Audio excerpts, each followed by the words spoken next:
Hello, I'm Martin Dougiamas. I'm the founder of Moodle, the open source and free learning management system that's been used around the world as a de facto learning platform for the past 20 years by hundreds of millions of people, including 2/3 of universities.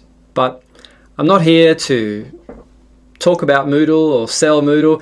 I will say, as this is an ADL conference, I am very proud to see Moodle being included in the total learning architecture model, and to see it being used by the Departments of Defense in the US and other countries around the world, including my own, Australia. But for today, in the next 10 minutes, I would just like to reflect a little on learning in general and paint a picture of a possible global infrastructure that could support learning optimally into the far future.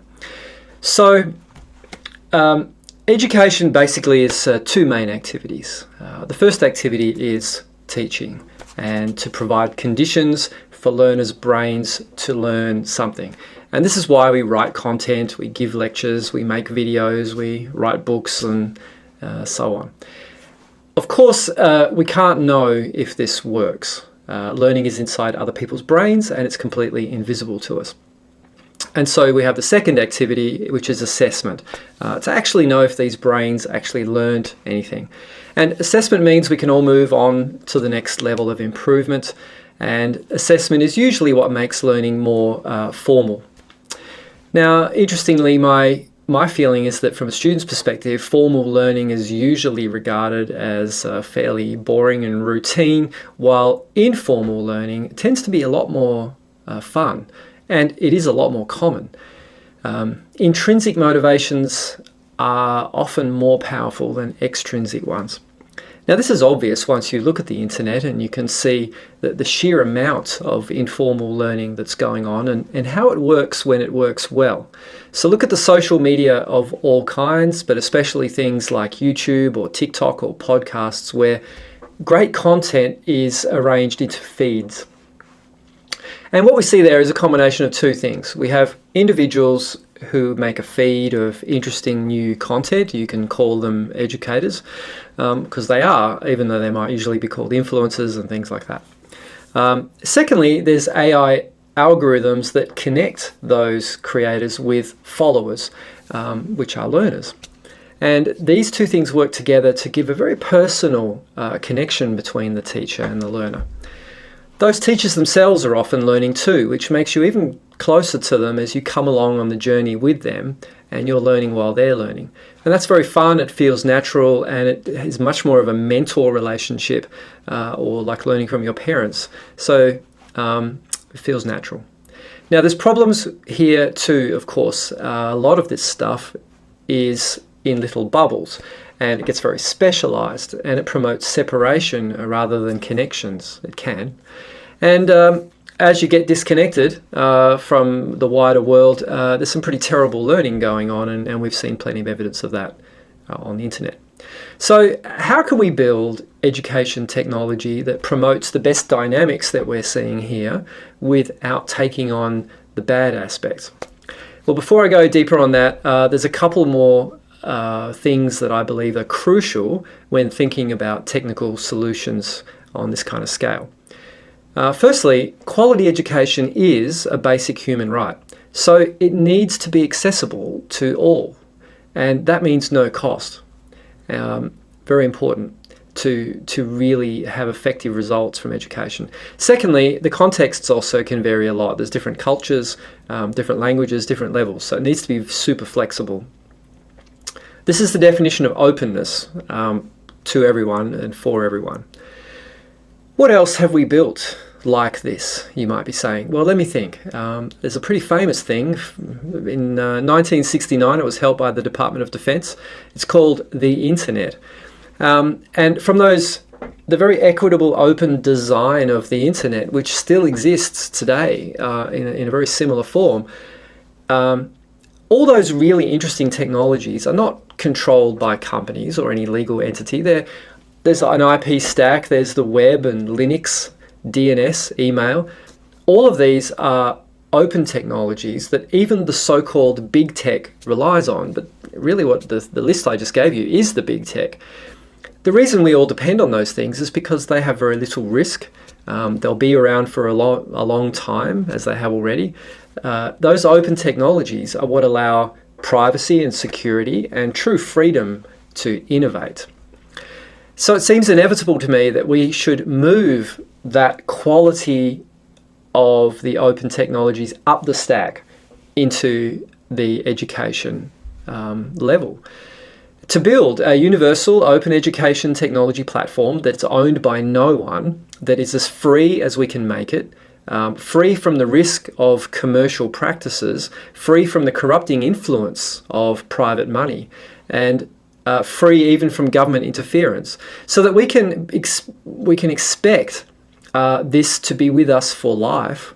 And so as students and teachers, we can happily invest ourselves into this platform, which will in turn make it a much stronger platform. That's the key point. And I think the open source projects give us some clues to those solutions, but many of them are built on technologies from 10 or 20 years ago, and they're not taking full advantage of the computer science that we have today. Two things in particular are all of the work being done on distributed and federated models, including CPU and data. And the second one is the amazing advances in AI, even in the last 2 to 3 years, with large language models, where we really seem to be working out how the brain works. So what do I think this future infrastructure should contain? Let me tell you the 5 components, and I'll give you a website where you can go and read more about it afterwards. So number 1, as I said, this thing can't have risk. It can't run on any one server or be run by any one organization, because there is no organization that everyone in the world will be able to trust for the long term. So this needs to be a distributed, federated cloud across the internet, supported by millions of servers and thousands of organizations, with data encrypted really well, duplicated across the whole system, and tied together with really good, simple set of strong standards. And there are precedents for that. You know, look at email, look at blockchain, etc. Just for some, and there's also a lot more. Secondly, when it comes to content, we need systems that can curate the vast collection of open education resources that are coming online.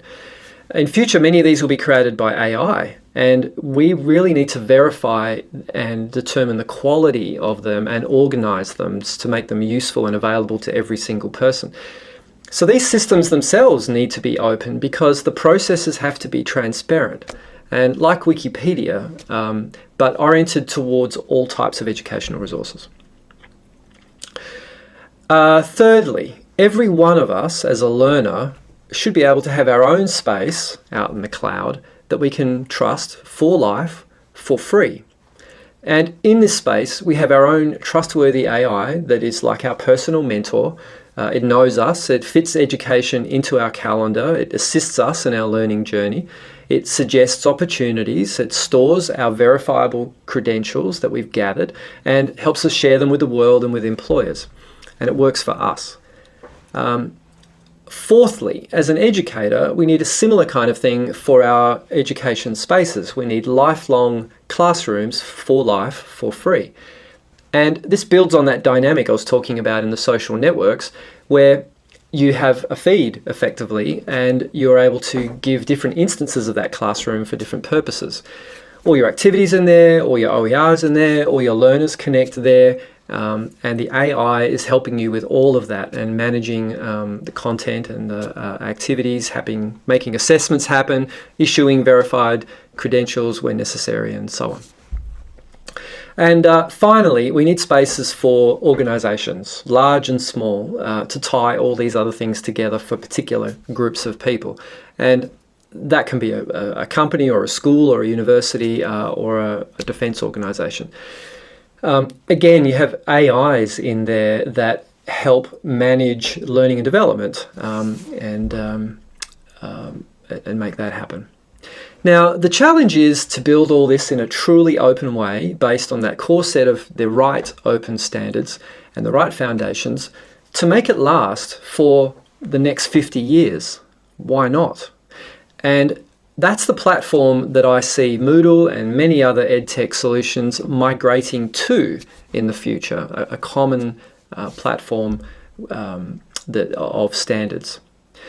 Now, for that, we all need to work together. So we need to cut through the BS. We need to think about ourselves as one species living on one little planet, facing the same big problems, and realizing the power of what we can do together if we're not constantly trying to undercut each other in the marketplace.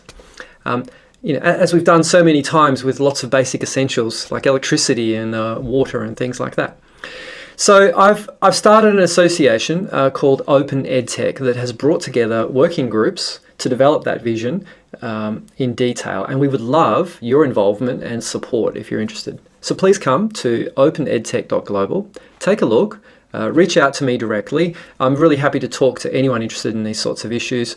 Thank you for listening and for the opportunity to share my ideas and have a great conference.